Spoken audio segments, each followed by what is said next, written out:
Okay, so you can tell me what happened here. Okay, my nephew, Andrew Washington, he has bipolar. He's been suffering from it for quite some time, and this past 3 months, we noticed he wasn't taking his medicine. We contacted the crisis center. They finally came. He called himself one day. They finally came, and they took him in. They kept him for 7 days. That was like 10 days ago. This goes on with him. So we called today, trusting the police that, because we knew he needed to get into the crisis center because he was, he was acting a little crazy, but not bothering anyone. They came yesterday. He was sitting on the porch. We said, you can take him now. Go talk to him. You'll see that he's not in his right state of mind. No. They wouldn't take him. Then today we call and we say, we have the door open. You can go up to, to talk to him, right? And instead of going up to talk to him, because they couldn't get in, they busted the door open, shot, and killed him.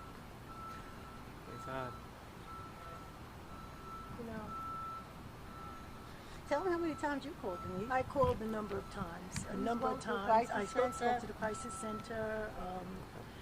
I called a number of people and asked what methods we could take. And I told him he was nonviolent, but he was agitated, okay, and he's mannequin.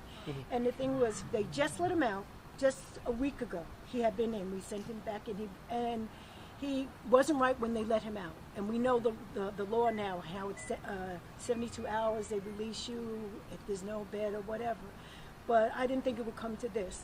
He's nonviolent. We trusted that they would go in. We called the crisis center, and we trusted that they would go in. And every time they went in, because this has happened to him before. He was previously shot the same way. Breaking it, but us calling. So that's why it took us time to call, because we were afraid. But we trusted. Every time they went in, up to somebody went in, I said, please, you have pellet guns and tasers. If you have to use it on your, that's what you use. Please do not shoot him, because he's not violent. So he was shot before. Who was he shot by? By police as well? So this is the second time he's been shot. And he's fatal. They know he's the last time they said he was a criminal.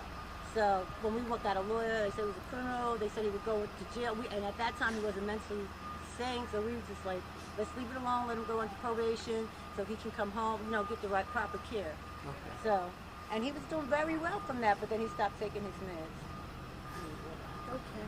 Oh. And so he was unwell all day today. Is this what happened, or was it just like? Well, they let him out, and he still wasn't well. He was in his own apartment, minding his business. Okay. We made a phone call saying that he needed to get back in the crisis center because we knew he wasn't mentally the way he was supposed to be. Okay. So we was hoping that the wellness center would come, evaluate him, and put him into the crisis center, the psychiatric ward, so he can get his medication. Because when he takes his medication, he's fine. Okay. And this is what we were telling the police the whole time. We sit out there with them for an hour. Then after this incident happened, we're trusting them backing up, saying, what happened? They kept us there for almost 2 hours before we just found out. So they didn't tell us anything. I had to run outside screaming to the top of my lungs, where's my nephew Drew? Where's Drew? Nobody told us he was I don't know if you caught that on camera, but that's when they decided to tell us.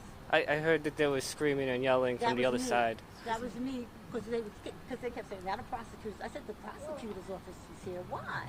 I went to the hospital. They wouldn't give me any information. Then when I came here, I just started screaming, where's my nephew? Where's Drew? And this is when they told. This is the end result. Trusting with Jersey City Police. How old was your nephew? I'm sorry if you're 51. 51. Oh. It's heartbreaking. I mean, I'm like right now numb. I'm just shocked. I'm just so shocked right now. It hasn't sunk in yet. That he's not coming back. His mother doesn't even know yet. Oh my God. And he's in California. So when they. Do you remember what time you put out that call initially? I know you said 2 hours ago, but... No, the first call was my sister did it, Tony. It might have been 1:30, 2 o'clock. They got here maybe about 2:30, half an hour. And then they couldn't get in. They were talking to him and everything, the EMT. Then they decided to call the SWAT team. Why, I don't know. Okay. And when they came, I said to them, please, this happened to him before. I said, you don't have to shoot him. I said, all you have to do is taser him or use your pellet. Please do not shoot him because he's really not violent. You're going to agitate him. Could I ask you for your name? Lisa Mendez. Sorry, just a second.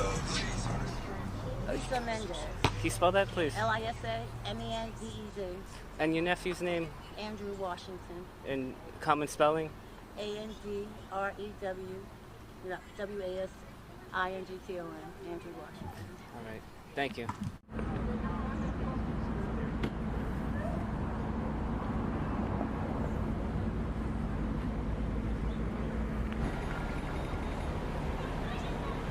Somebody's upset.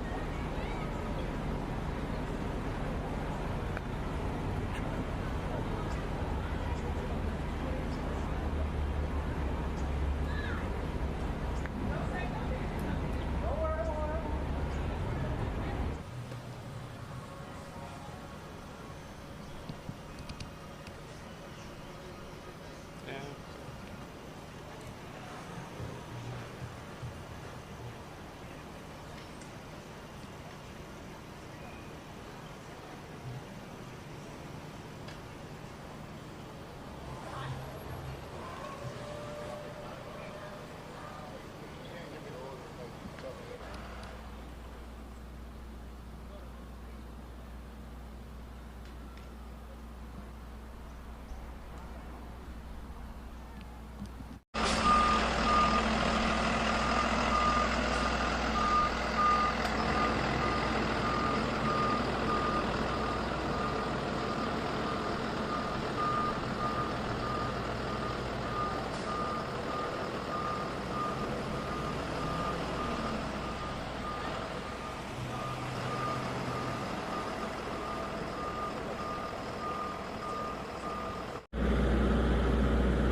Oh, hey, good.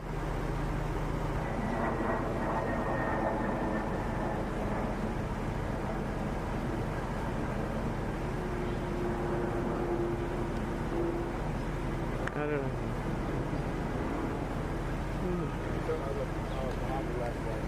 Like, how's the guy doing? No, they said he's in the ambulance. The police shot him. They thought something. I don't know. You